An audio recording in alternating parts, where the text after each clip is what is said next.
สวัสดีนะคะอันนี้นะคะเป็นกิจกรรมที่ให้นักเรียนได้เห็นที่มาที่ไปของสูตรนะคะเรื่องที่เรียนก็คือที่จะต้องเรียนก็คือพีระมิดแล้วก็อะไรคะเป็นเรื่องของปริมาตรแต่นักเรียนมีพื้นฐานนะคะของรูปทรงกระบอกแล้วก็ปริซึมแล้วใช่ไหมคะปริซึมจะเป็นยังไงคะฐานของเขาจะเป็นรูปอะไรเป็นเฉพาะรูปสี่เหลี่ยมไหมคะไม่เป็นสามเหลี่ยมได้ไหมคะได้เพราะฉะนั้นที่บอกว่าสี่เหลี่ยมนั่นคือส่วนที่เป็นด้านไหนด้านข้างค่ะด้านข้างจะเป็นรูปสี่เหลี่ยมนะคะส่วนฐานเนี่ยแตกต่างกันก็ได้เขาก็เลยเรียกปริซึมตามลักษณะของฐานอันนี้เรียกว่าปริซึมฐานสี่เหลี่ยมปริซึมฐานสามเหลี่ยมอันนี้ยกตัวอย่างเนาะส่วนทรงกระบอกเป็นยังไงคะฐานเขาเป็นรูปอะไรคะทรงกระบอกวงกลมนะคะหน้าตัดของเขาทั้งสองเป็นรูปวงกลมคราวนี้ผิวด้านข้างมนเรียบใช่ไหมคะไม่มีเหลี่ยมนะคะคราวนี้สูตรของปริมาตรปริซึมปริมาตรปริซึมสูตรคืออะไรคะพื้นที่ของฐานนะคะคูณกับส่วนสูงเหมือนห้องเรานะคะถ้าเราปิดหน้าต่างหมดเลยเนี่ยมันจะเป็นอะไรคะนักเรียนก็เหลืออากาศที่จะอยู่ในห้องนี้นะคะเป็นเรื่องของปริมาตรแล้วก็คือนักเรียนก็วัดกว้างส่วนยาวว่าได้ที่เท่าไหร่แล้วก็มาคูณกับส่วนสูงก็จะกลายเป็นปริมาตรนะคะส่วนนี้ทั่วไปเลยพอมาเป็นทรงกระบอกมันก็เป็นไงครับอะไรR 2มันคือสูตรอะไรนั่นเองคะใช่ค่ะมันคือพื้นที่วงกลมนั่นเองแล้วก็คูณกับส่วนสูงของทรงกระบอกนั่นเองลูกก็คือหนาพื้นที่ฐานแล้วก็คูณกับส่วนสูงอันนี้จำได้นะคะใครยังจำไม่ได้ก็ต้องได้อะไรคะต้องได้จำตอนนี้นะนะคะตอนนี้ครูขอเชิญนักเรียนออกมาสัก2 คนนะคะเราดีกับวันนี้เนาะก็มาแล้วก็ให้เพื่อนข้างในนะคะเตรียมมือถือเพื่อจะลองคำนวณให้หน่อยไม่ต้องเกรงเยอะนะคะมีไม้บรรทัดอะไรอยู่ใช่ไหมคะใช่แล้วว่าไหนลูกมันเอาดีเราจะเอาอะไรก่อนคะอันนี้เรียกว่ารูปทรงอะไรนะคะอีกอันหนึ่งปริซึมฐานอะไรคะฐานสี่เหลี่ยมอันนี้มาถือปริซึมส่วนโมเลกุลถืออะไรคะพีระมิดนะคะเงื่อนไขของ2 รูปนี้ดูความสัมพันธ์มันสิมีอะไรเท่ากันลองดูมีอะไรเท่ากันที่เราแล้วต้องช่วยด้านไม่เท่าอยู่แล้ว2 รูปนี้นะคะเทียบฐานแล้วเป็นไงฐานเท่าไหมคะลองด้านข้างล่างนี่เราเป็นไงคะเท่ากันนะคะฐานเท่ากันแล้วเป็นไงอีกอะไรเท่ากันอีกคะส่วนอะไรคะลูกส่วนสูงเท่ากันเงื่อนไขตามนี้นะคะคราวนี้ครูจะให้นักเรียนนะคะเอาอันนี้เทลงไปใส่อันนี้ให้เต็มค่ะไม่ของประเภทอย่างอันนี้ค่ะเทลงไปให้เต็มนะคะเราหาปริมาตรทรายของอันนี้ได้ไหมคะเราหาโดยการอะไรลูกใครตอบได้หาปริมาตรตัวนี้ยังไงคะ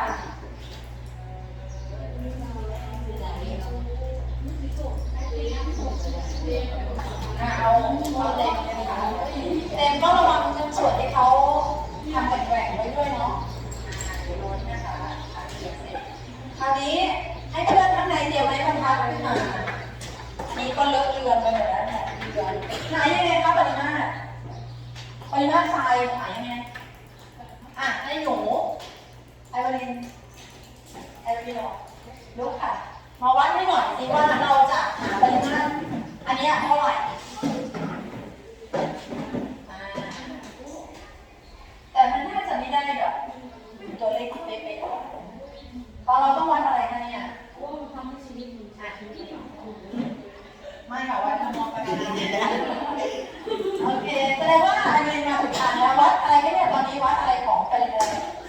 รูปทรงคะเส้นสูงเส้นสูงของ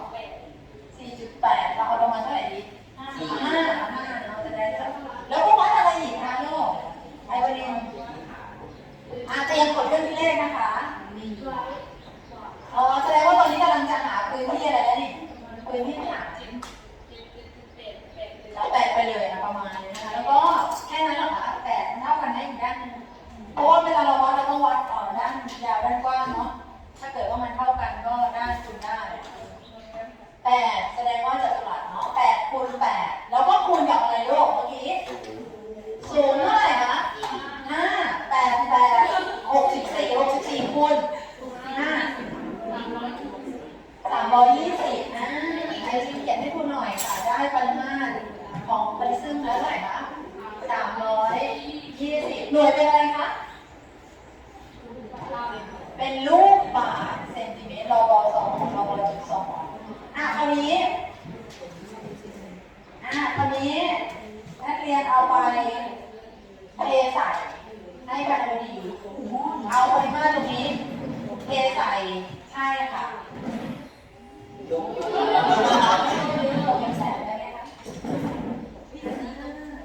นักเรียนคิดว่ามันจะหมดไหมคะไม่หมดแน่ๆอยู่แล้วใช่ไหมคะดูแล้วโอ้โหเหลือเยอะเลยต้องเกลี่ยนะคะ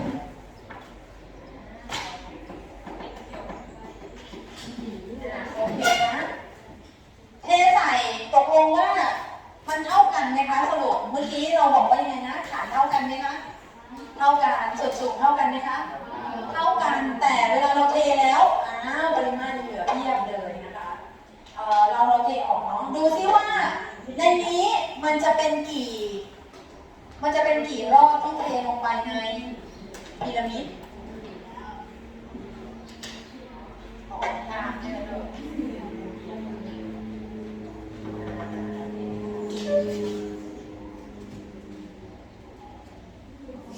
ยังค่ะลูกแต่จริงๆรู้สึกว่าจะจริงก็คือถ้าเราเทจริงๆมันจะประมาณ3นะคะ3เมื่อกี้ถ้าเราเทจริงๆมันเกี่ยวกับวัสดุของเราจริงน่าจะเอาอะไรนะเขาเรียกเอาแล็กซีนมาติดนะเดี๋ยวคราวหน้าเดี๋ยวผมจะติดแล็กซีนด้วยโหไม่ยากโอเคค่ะจริงๆแล้วเนี่ยอย่างที่ครูบอกนะคะว่าทั้งหมดมันจะเป็นแค่3 รอบก็แปลว่าเท่าไหร่ลูกแปลว่าพีระมิดจะมีปริมาตรแค่กี่ส่วนของรูปทรงปริซึม3 ส่วนคือ1 ใน 3ค่ะลูกก็เลยกลายมาเป็นสูตรนะคะไอรินเขียนให้หน่อยว่าถ้าเป็นอะไรคะเขียนให้หน่อยว่าปริมาตรของพีระมิดตรงนี้ค่ะข้างล่างปริมาตรพีระมิดจะเท่ากับอะไรคะลูกสูตรเดียวกันเลยไหม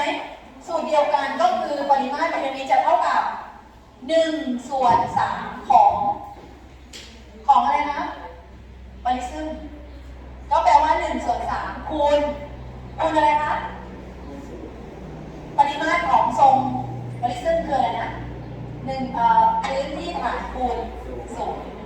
เพราะฉะนั้นปริมาตรพีระมิดจะเท่ากับสูตรเดิมเพียงแต่ว่าหารด้วยเท่าไหร่คะหารด้วย3เมื่อกี้หนูเปิดไว้แน่นใช่ไหมลูก1/3คูณ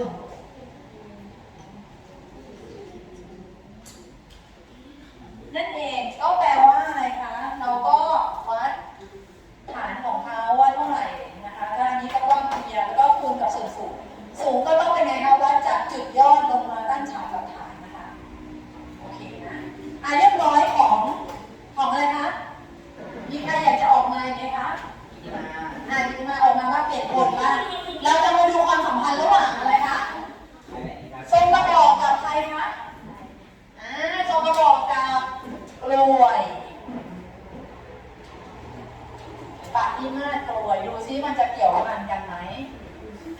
เลยค่ะลูกใครคะลูกเลยค่ะลูก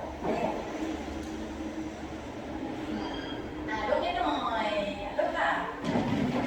คะแนนพิเศษ2 คน ตอนนี้ครูจะต้องเปลี่ยนจากอันนี้แล้วเนาะตอนนี้เรารู้สูตรของทรงกระบอกใช่ไหมคะเหลือกล้วยใช่ไหมคะที่ยังไม่รู้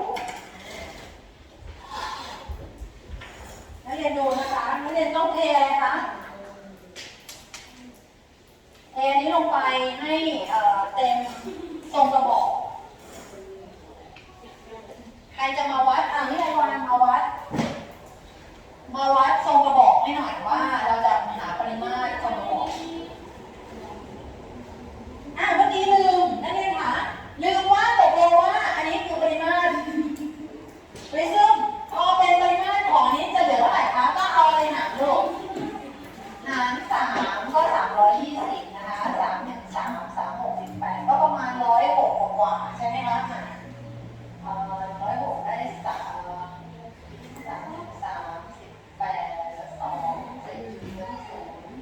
ก็ประมาณ106เราพอ2นะคะประมาณเพราะว่าที่เราเข้ามาแล้วไงที่ได้วันมาเวลาที่เราจะหาปริมาตรของทรงกระบอกทำยังไงลูกวัดอะไรบ้างที่ได้วันวัดอะไรนะความสูงซะก่อนวัดเลยค่ะความสูงของสระเป็นเท่าไหร่เพราะว่าเราไม่สามารถวัดภาชนะได้เนาะเพราะว่าเท่าไหร่นะลูกภาชนะเป็น8แล้วกันนะคะ8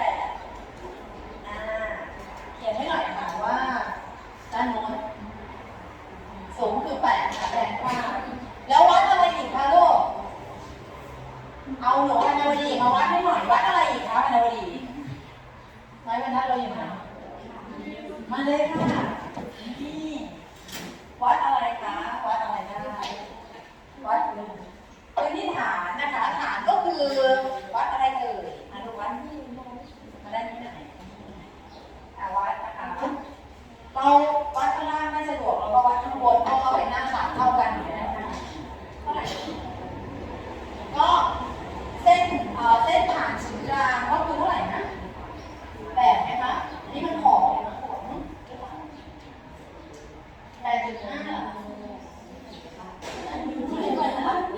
ใครมีไม้บรรทัดมาตรฐานบ้างเอา8นะคะ8เอามาตรฐานเมื่อกี้มีเดือนด้วยตรงนี้เส้นผ่านศูนย์กลางอย่าลืมนะคะประมาณ8นะคะก็คือเราต้องใช้ส่วนไหนลูก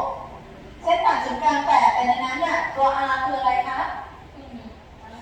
R คือรัศมีก็คือเท่าไหร่4ค่ะแตะหน้าลงไปเลยไม่ได้มาต้องมาอะไรตรงนี้เป็นอะไรคะตัว R คือ4อันนี้คือ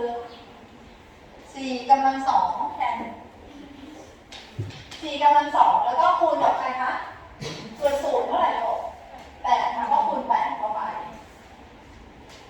คูณ8เสร็จแล้วก็ตรงเครื่องหมายเท่ากับในเรียนตอนนี้เราจะแทนค่าพายเป็นอะไรเอ่ยค่าพายคืออะไรนะแล้วเรียนรู้ไหมค่าพายคืออะไรของวงกลมค่าพายคืออัตราส่วนระหว่างเส้นรอบวงลูกกับเส้นผ่านศูนย์กลางมันจะเป็นสัดส่วนที่เท่ากันเสมอเลยของแต่ว่ามันเป็นจำนวนอัตราระยะนะคะเศษส่วนนั้นจะไม่สามารถบอกว่าเท่ากับตรงๆได้เพราะนั้นใช้เป็นเครื่องหมายประมาณลูกรู้จักประมาณไหมคะมันจะไม่ตรงเป็นเท่ากับที่ไม่ตรงเป็นคลื่นเหมือนตัวหนอนใช่ค่ะใช่สองอันใช่นี่คือประมาณพอเราแทนค่าพายจะต้องเป็นประมาณแล้วก็ 3.14 นะคะหรือ22ส่วน7โอเคนะคูณค่ะใช่ไหมคูณนั่นแหละคูณให้หน่อยค่ะคนอยู่ข้างในวันนี้ใครมีส่วนร่วมใครนู่นนั่นนี่บวกคะแนนให้นะคะเร็วๆได้เท่าไหร่คนออกมาได้คะแนนได้เท่าไหร่เราเขี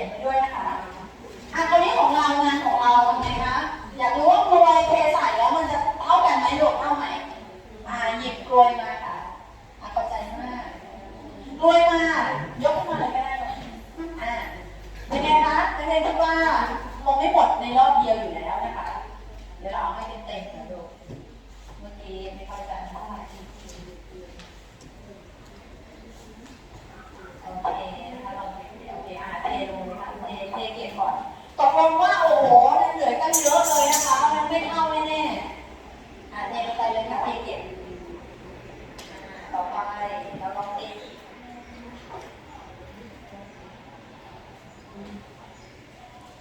เมื่อกี้คุณลืมบอกว่าตกลงว่าวงกลมที่เป็นฐานก็เท่ากันนะคะส่วนสูงก็เป็นไงกันเท่ากันเหมือนกันกับบริซึมกับพีระมิดเลย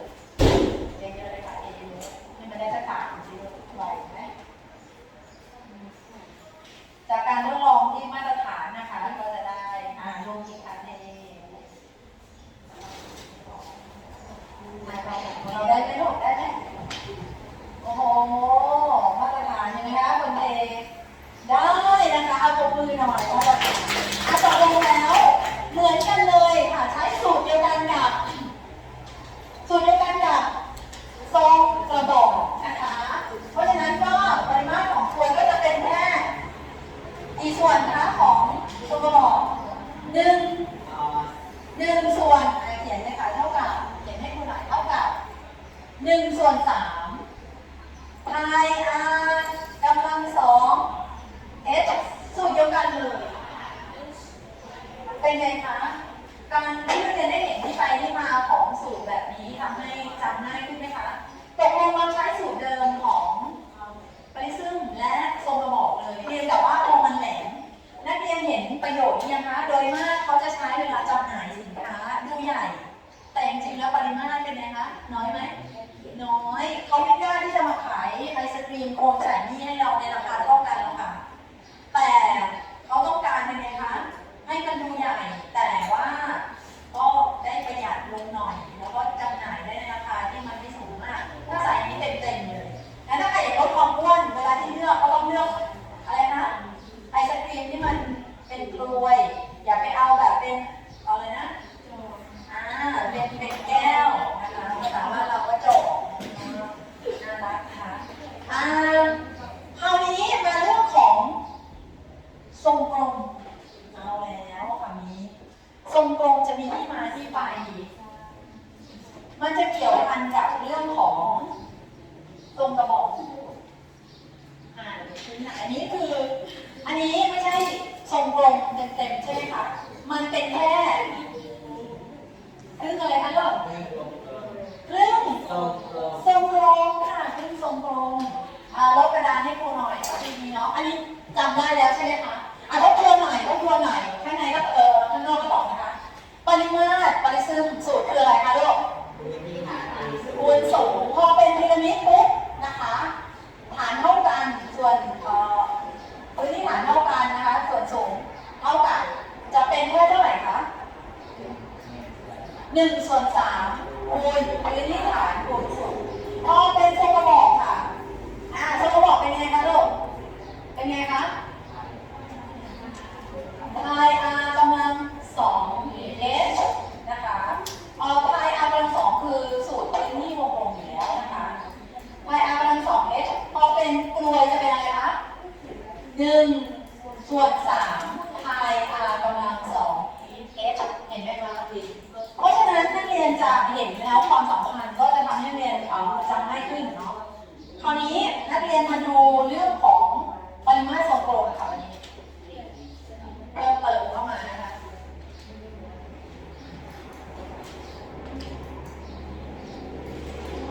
ปริมาตรทรงกลมมันจะเท่าไหร่แต่นักเรียนรู้แต่ว่าปริมาตรอะไรคะนักเรียนรู้อยู่แล้วปริมาตรทรงกระบอกค่ะปริมาตรทรงกระบอกเท่ากับเท่าไหร่ลูกพื้นที่ฐานคูณสูงพื้นที่ฐานของทรงกระบอกคือวงกลมพื้นที่ฐานก็คือพื้นที่วงกลมคูณสูงก็เป็น pi r กำลัง2 h โอเคนะคะคราวนี้ครูจะมาเทียบกับครึ่งทรงกลมปริมาตรทรงกลมสวยๆไว้นะคะอะไรเอ่ยเมื่อกี้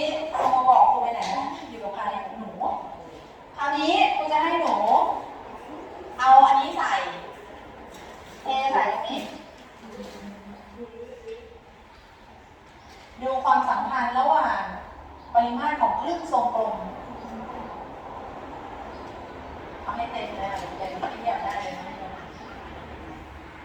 นักเรียนเดาสิคะว่ามันจะเป็นเท่าไหร่โชว์ให้เพื่อนดูหน่อยอันนี้ยกอะไรทรงกระบอกขึ้นด้วยค่ะคิดว่ามันจะกี่ครึ่งทรงกลมคะถึงจะเต็มโอ้โหลองดูนะมีอันหนึ่งที่ครูลืมบอกนักเรียนว่าความสัมพันธ์ระหว่างอันนี้เป็นเดาสิอันนี้กับอันนั้นมันมีอะไรเท่ากันหรืออะไรยังไงลองดูอ่ะให้เพื่อนดูนะยกขึ้นฐานเท่าไหมคะนักเรียนมีส่วนให้เพื่อนดูฐานเท่ากันไหมประกบข้างล่างก็ได้ข้างบนก็ได้โอเคไหมคะเท่าไหมคะแล้วอะไรอีกอะไรอีกคะส่วนสูงเท่าไหมแล้วมันเกี่ยวพันยังไงลองดูสิส่วนสูงลองดูสิคะส่วนสูงชูขึ้นหน่อยนะชูขึ้นหน่อยนะส่วนสูงเป็นยังไงกันกับตัวนี้อะไรสักอย่างแล้วเดี๋ยวแล้วดูอ่ะแล้วยังไงคะเป็นไงส่วนสูงเป็นอะไรกับหน้าของวงกลมตรงนั้นเป็นไงคะปรากฏว่าส่วนสูงของมันเท่ากับเส้นผ่านศูนย์กลางหรือเส้นผ่านศูนย์กลางมีขนาดเป็นเท่าไหร่คะส่วนเส้นผ่านศูนย์กลางก็คือเท่าไหร่ของรัศมีเส้นผ่านศูนย์กลางเป็นเท่าไหร่ของรัศมีใช่ค่ะคูณ2แปลว่าส่วนสูงคือ2เท่าของรัศมีโอเคไหมโอเคนะคะลองเทอันนี้เมื่อกี้เราได้มันนะเวลาฟังแบบนี้สมองเลยมันจะเริ่มซับซ้อนหมดไหมคะลูกเราแค่2นะคะลูกจริงเหรอหนูไม่ต้องเคาะลองไม่เคาะอันนี้แค่2นะคะทดลองนี่แล้วอย่าลืมเวลาอะไรที่เป็นผงถ้าเราอัดลงไปเรื่อยๆเป็นไงคะอนุภาคของมันจะเป็นยังไงแน่นเวลาครูเคยเอาคลอโรฟิลของคลอโรฟิลอะค่ะเคยแบ่งให้เขาอะยิ่งเคาะยิ่งแบบหมดเลยคันนี้ตัวนึงก็ให้ได้6หลอดใช่ไหมคะแต่เราได้แค่5อย่างเงี้ยเพราะว่าเราเป็นไงเราเคาะตลอดเลยจุดเยอะจริงเหรอได้แค่2เลยโอ้ไม่ใช่จริงสิหมายถึงว่าอันนี้เรายังเทไม่เต็มเนาะเอาเทค่ะใช่ไม่เต็ม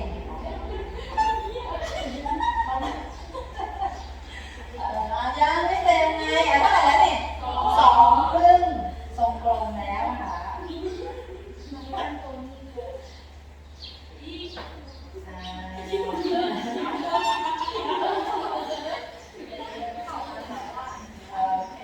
ตรงนี้แสดงว่าเอาอาหารรอนะพอเราได้3 ครึ่งทรงกลมเรียบร้อยค่ะตรงนี้เพื่อนแบบมาสรุปกันแล้วเราก็จะจบที่ตรงนี้เรียนค่ะแล้วดูเมื่อกี้มาดูกันตั้งใจดูนี้หน่อยนักเรียนจะจับได้ง่ายขึ้นสูตรพอแน่นแล้วเราจะไปเจอกันในคาบถัดไปที่เป็นเรื่องของการTTT เล่นเกมไปแข่งแล้วก่อนจะแข่งเราจะเอาสื่อของเรามาทวนสูตรก่อนนะคะปริมาตรทรงกลมตรงนี้ลองดูนะคะมันจะกลายมาเป็นสูตรปริมาตรทรงกลมยังไงเมื่อกี้ปริมาตรทรงกลมเนี่ยมันใช่ปริมาตรทรงกลมไหมคะไม่ใช่มันคือครึ่งหนึ่งใช่ไหมคะมันก็คือครึ่งหนึ่ง1/2ของปริมาตรทรงกลมแล้วเมื่อกี้กี่อันนะคะถึงจะกลายเป็นปริมาตรทรงกระบอก3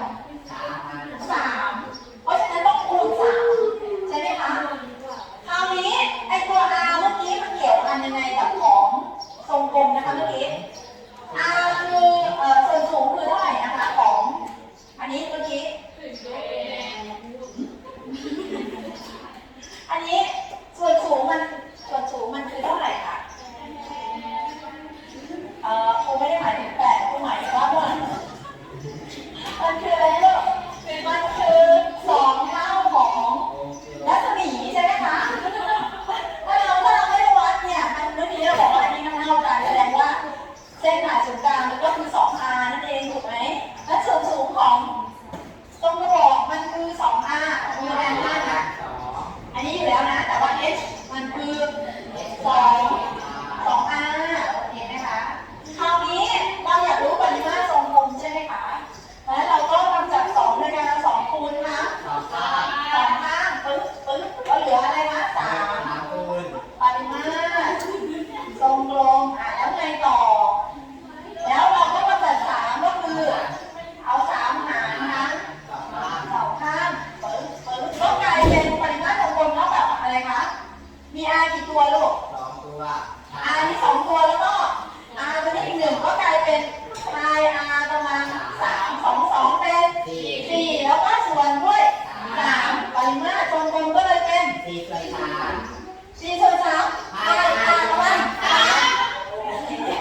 เรียนที่ยังไม่ได้จดพวกสมุดอะไรต่างๆจดเพิ่มนะคะมีโอกาสได้เกรดเยอะนะคราวนี้นักเรียนที่ยังไม่ได้นำเสนอแล้วก็ยังไม่ได้ส่งชิ้นงานเป็นไงลูก